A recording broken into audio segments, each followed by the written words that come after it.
Hey everybody, Jake here for American Trucks, and today I'm chatting with George about his 2019 F-150. George, thank you so much for being here with me today. Absolutely my pleasure. George is driving a 2019 F-150 Platinum. For wheels, he's running the Carroll Shelby CS45s in gloss black. These are 20x9 with a plus 12mm offset, making for a flush stance.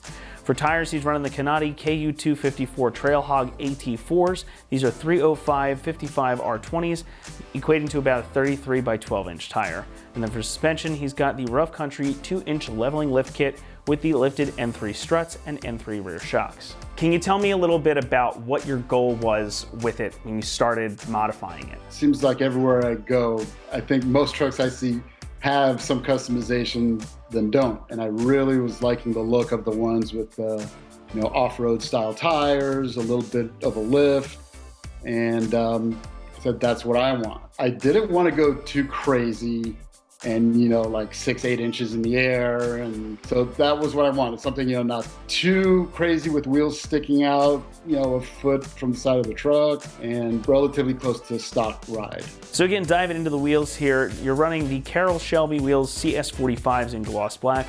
These are 20x9s with a plus 12mm offset, making for a flush stance. What do you like about this wheel? What drew you to it initially? I spent a lot of time searching for the right wheel, and I mean, if you're a Ford person, like I told you, I was coming from a Mustang, going into this truck, the name Shelby.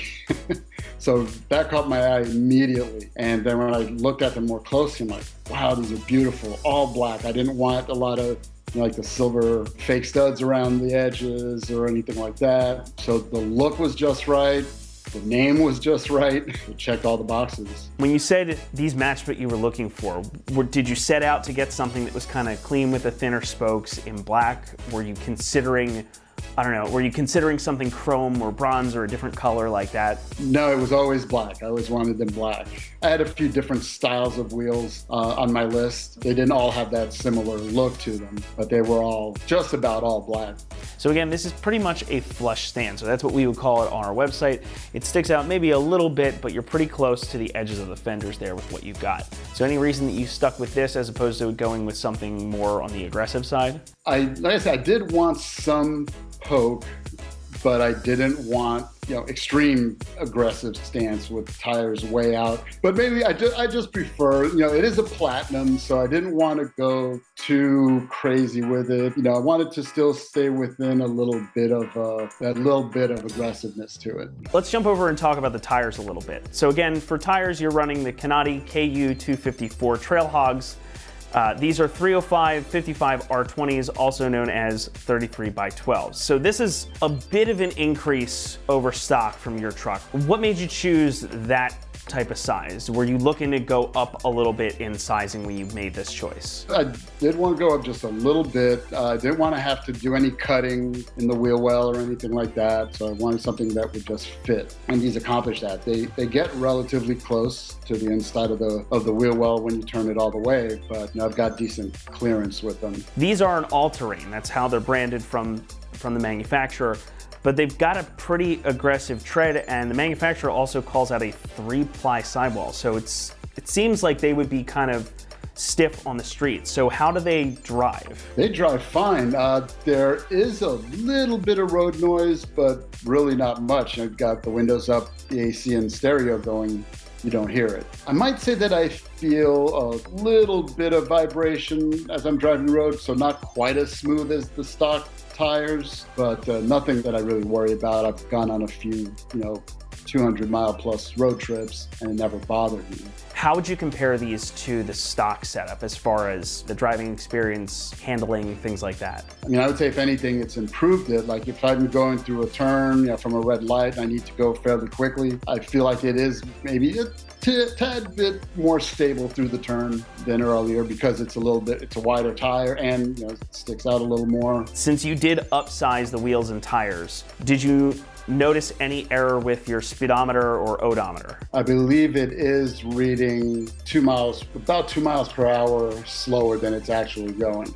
Any plans to, is that, because a lot of people will just kind of let it go and do the math in their head, or is that something that you're thinking you're gonna end up fixing at some point? I haven't looked into it too deeply, so So for now, I'm fine with it. Did you notice the truck feeling sluggish once you did these mods? I think so, actually. But again, nothing extreme, but it does seem like maybe not quite getting the takeoff I want. So let's jump over and talk about the suspension a little bit. So again, for suspension, you've got the Rough Country 2-inch leveling lift kit, and this has the lifted N3 struts and the N3 rear shocks. So this is a pretty complete kit. What made you choose this size of lift? I know you said you were trying to keep things a little bit more subdued. Was this specifically because I want to fit the larger wheels and tires? Was it just I just want a slight lift level? So what made you choose this? But I did want the slight lift and also the ability to go with the bigger tires and not have to do any cutting. You're not experiencing any rubbing or any issues like that with it, right? Correct, yeah, nothing at all. How would you compare the ride from the suspension setup based on, because you had the truck for a little while when it was stock, how would you compare it stock to now? It's pretty close. It really is. And I think that is the idea with that kit, that it's supposed to maintain the factory ride. And I would agree with that it does. Did you have any issues getting the truck aligned once you had the kit put on? Not at all. Everything was put on the truck in my driveway, and drove to a local shop, and they had it aligned within 30 minutes. So you did the install yourself then? Yes. Okay. How was that? Not bad at all.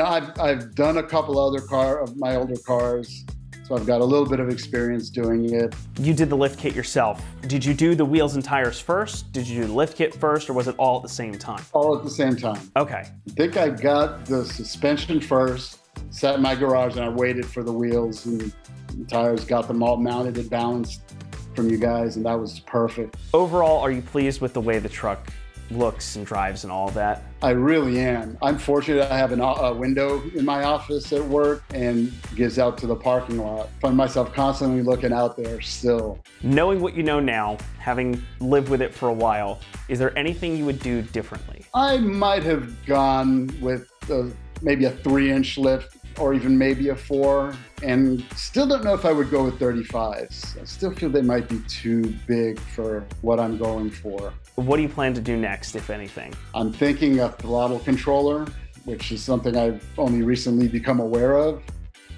to fix that drive-by-wire lag. It doesn't respond as quickly as I'd like. From what I understand, is that throttle controller will take care of that. Well, George, thank you so much for chatting with me about your truck. For everybody who's watching at home, George is driving a 2019 F-150 Platinum. For wheels, he's got the Carroll Shelby CS45s in gloss black. These are 20 by 9-inch wheels with a plus 12mm offset, making for a flush stance. For tires, he's got the Canati KU254 Trailhog AT4s. These are 305 55/20s or 33 by 12s.